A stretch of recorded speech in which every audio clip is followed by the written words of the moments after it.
বিটিচিৰ উন্নয়নৰ পপুলাৰ স্বৰূপ উদগাইছে শ্ৰীৰামপুৰ সমষ্টিৰ 5খনকৈ ভগা চিগা কাঠৰ দলঙে পকী দলং নিৰ্মাণৰ প্ৰতিশ্ৰুতি পূৰণত ব্যৰ্থ শ্ৰীৰামপুৰ সমষ্টিৰ পাৰিষদ সজল সিংহ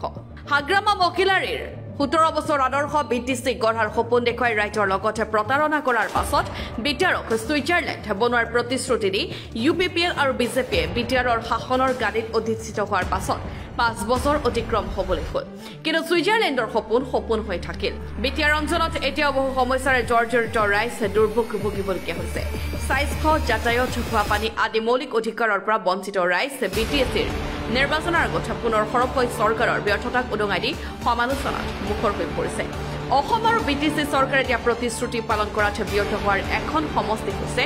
বিটিচিৰ 3 নম্বৰ শ্ৰীৰামপুৰ সমষ্টি এই সমষ্টিত এতিয়াও একাধিক কাঠৰ দলং জৰাজীৰ্ণ হৈ আছে জৰাজীৰ্ণ দলং যাতায়াতৰ ক্ষেত্ৰত বৃহৎ অসুবিধাৰ সৃষ্টি কৰিছে শ্ৰীৰামপুৰ সমষ্টিৰ 1 আৰু 2 নং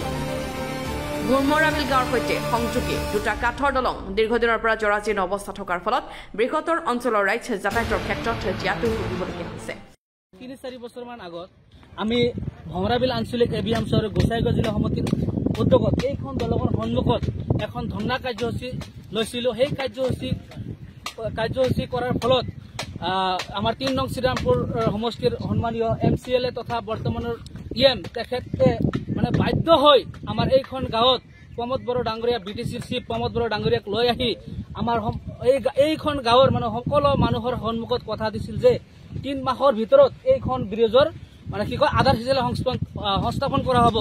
আধাৰশিলা সংস্থাপন কৰাটো দূৰৰ কথা আজিলৈকে এইখন ব্ৰিজৰ এটা মানে কি কয় আপোনাৰ আৰসি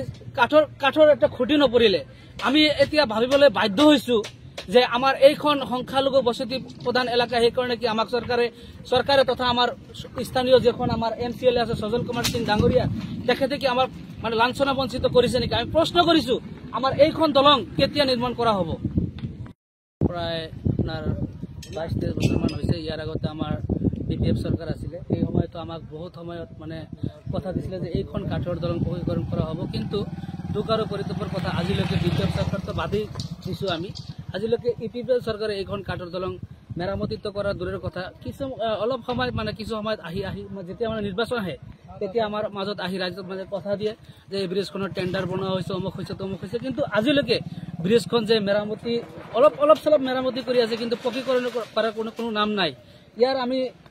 বহুত ৰাইজে মানে এইখন গাঁৱৰ ৰাইজে বহুত মানে হাৰাশাস্তি ভুগিব লগা হৈছে ইয়াৰ আগতে আমাৰ 3 নং শ্ৰীৰামপুৰৰ MCLA মাননীয় সজল কুমাৰ সিং ডাঙৰীয়া তেখেতে নিৰ্বাচনৰ সময়ত মানে ভাগনৰ ফুলজাৰি মাৰিছিলে যে এইখন শ্ৰীৰামপুৰ সমষ্টিত মানে 5খন ব্ৰিজ পকীকৰণ কৰা হ'ব কিন্তু পকীকৰণ কৰাটো দূৰৰ কথাই সজল সিং ডাঙৰীয়া মই নাজানো কিহৰ ভয়ত 3 নং শ্ৰীৰামপুৰ সমষ্টি এৰি ঘুমা যাবলগীয়া হৈছে ইয়াৰ আৰু কিবা ৰহস্য লুকাই আছে নেকি ব্যুৰ ৰিপৰ্ট এণ্টনি ফৰাছা